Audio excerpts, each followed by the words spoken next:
તમે કાઢતાની આવીને પટાવીને ખાવ છો તમે એને બહુ ફીટ પકડ્યો ને તો એ બહુ ઉછરે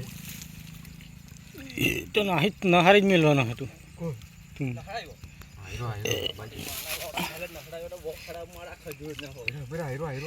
આટો કઈ નહીં હેલો તો કેવો છે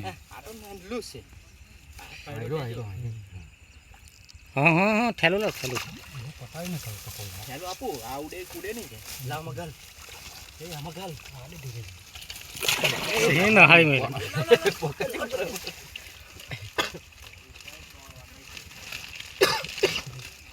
પકડે જાની છે ને મેં એને કર દે માં કે જાન કઈ ગો કઈ બોલા માં બાંધી